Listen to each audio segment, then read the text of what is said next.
Positive atheism Telugu channel ప్రేక్షకులకు స్వాగతం. మనం ప్రముఖ నాస్తికులు చార్లెస్ బ్రాడ్లా గారు రచించిన నాస్తికత్వం కావాలి అనే పుస్తకం నుండి అనేక అంశాలు తెలుసుకుంటున్నాం కదండి.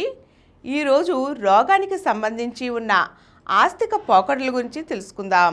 ఆరోగ్య అనారోగ్యాలు దేవుడు కలగజేస్తాడు అని ఆస్తికత్వం నమ్ముతుంది. అనారోగ్యం, వ్యాధులు క్రోధపూరితమైన దైవ ఘటనలు అని, వాటిని అనుకువ ఓర్పుతోనూ సహింపవలనని ఆస్తికులు భావిస్తారు. శరీర తత్వజ్ఞానము ద్వారా ఆరోగ్య సూత్రాలను భంగం చేయక వ్యాధులను నివారించగలమనియు, రోగాలు దేవుని కోపశాపాల వలన కాకుండా చీకటి కొట్లలాగున్న ఇల్లు, కార్ఖానాలు, సరిపోని ఆహారం, అపరిమిత కాయకష్టం, మనోవ్యధ, చలిబాధలు మొదలైన వాటి వల్ల కలుగుతాయని నాస్తికత్వం నిరూపించింది. వీటన్నిటికీ ముఖ్యమైన కారణం దారిద్ర్యం. ఈ దారిద్ర్యం నేరానికి, వ్యాధులకు మూలం. జ్వరం నుండి రోగిని ప్రార్థనలు, భక్తి ఇసుమంతైనా రక్షింపలేవు. ఆస్తికుడైనా నాస్తికుడైనా భోజనం లేకుండా అలాగే ఉంటే శల్యమౌక తప్పదు. దైవజ్ఞానం ఆహారానికి ప్రత్యామ్నాయం కాదు. దేవుడు అనే మాట సందిగ్ధంగానూ అస్పష్టంగానూ ఉంది. ఈ మాటను అర్థం చేసుకోవడానికి ఇంకొక పద్ధతిని అవలంబించాలి. ఫలానా కాలంలో ఫలానా జాతిలో ఆస్తికత్వం పుట్టిందని నిర్ణయించడం సాధ్యం కాని పని. అయినప్పటికీ అన్ని జాతుల్లోనూ ఆస్తిక భావాలు ఏదో విధంగా పెరుగుతూ వచ్చాయి. కేట్లీ ఆరిజిన్ ఆఫ్ మిథాలజీ అనే గ్రంథంలో ఇలా వ్రాసారు: దేవుడంటే పూర్తిగా అసలు తెలియని తెగలున్నాయని అనుకుందాం. వారిలో దేవునిలో నమ్మకం ఈ విధంగా మొదలై ఉంటుంది. మానవుని కర్తృత్వంతో వివిధమైన మార్పులు వారి చుట్టుపక్కల కలగడం చూశారు. అందుచేత ఏదో శక్తి ఫలితాన్ని కలుగజేస్తుందని తెలుసుకున్నారు. కొన్ని తమ కర్తృత్వ శక్తికి విరుద్ధంగా తమను మించి ఉన్నట్లుగా కనపడినప్పుడు అది ఏదో అగోచర శక్తి అని ఆపాదించారు. ప్రత్యేక సంఘటనల్ని ప్రత్యేక దేవతలకు ముడిపెట్టారు. ఈ దేవతలను తెలుసుకోలేము. ఒక ప్రత్యేక శక్తి కానీ, ఇతర దేవతలతో సాంపత్యం లేని ఒక కార్యరంగం కానీ ప్రతి దేవతకు ఆపాదించారు. ఈ విధంగా ఒకరు సముద్రదేవుడు, ఇంకొకరు యుద్ధదేవుడు, మరి ఒకరు కామదేవుడు, ఇంకొకరు వరుణుడు. విశ్వంలో ఇలా అప్పటికి తెలిసిన మూల పదార్థాలను బట్టి, మనిషిలోని మనోభావాల బట్టి దేవుళ్ళు, దేవతలు తయారయ్యారు. మానవ విజ్ఞానంలో మార్పులు రావడం మొదలుపెట్టాయి. దేన్ని పడితే దాన్ని పూజించడం అనే అనాగరికత నెమ్మదిగా వదిలింది.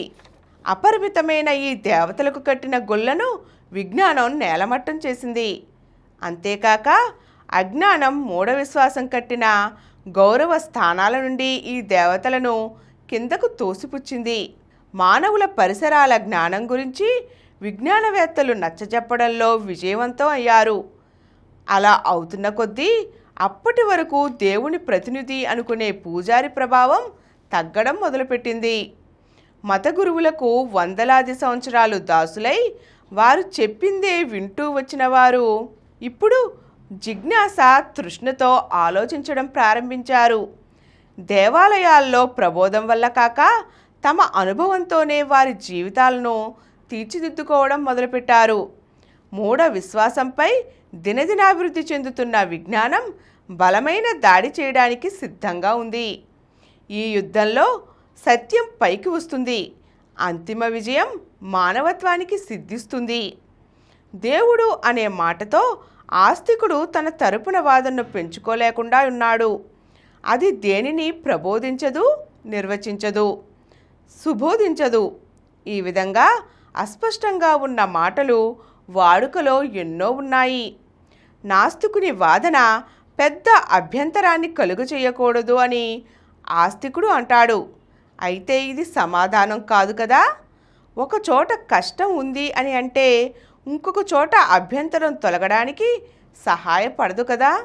తమ దేవుడు నిర్వికారుడు, అనంతజ్ఞుడు అని చెబుతూ ఆస్తికులు ఇలా కూడా అంటారు: పదార్థం ప్రధానంగా జ్ఞానయుతమైన అయి ఉండాలి, లేదా ప్రధానంగా జ్ఞానరహితమైన అయి ఉండాలి. పదార్థం ప్రధానం కనుక జ్ఞానయుతం అయితే ఏమాత్ర పదార్థం కూడా జ్ఞానరహితం కాదు.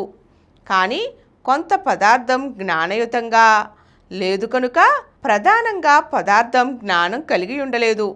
అందుచేత పదార్థం ప్రధానంగా జ్ఞానరహితం. కానీ జ్ఞానం అనేది కూడా సత్యమే. అందుచేత పదార్థానికి ఇతరంగా ఈ జ్ఞానానికి కారణం ఉండి తీరాలి. అది జ్ఞానసహిత వ్యక్తి అయి ఉండాలి. అదే భగవంతుడు అని నిర్వచించారు.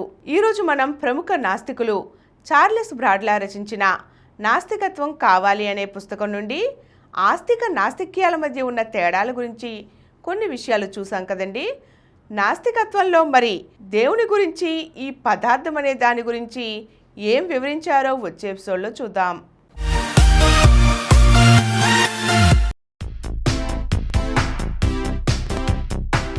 ఈ కార్యక్రమం మీకు ఎంతో నచ్చింది కదా. ఇటువంటి మరిన్ని వీడియోల కోసం అనతి కాలంలోనే 21 కోట్ల వ్యూస్ సాధించిన సమరం ఛానల్ సమర్పించు పాజిటివ్ ఎథియిజం తెలుగు ఛానల్కు సబ్స్క్రైబ్ చేయండి, లైక్ చేయండి, మీ ఫ్రెండ్స్కి షేర్ చేయండి. అలాగే ప్రక్కనున్న గంట సింబల్ని ప్రెస్ చేయడం మర్చిపోకండి.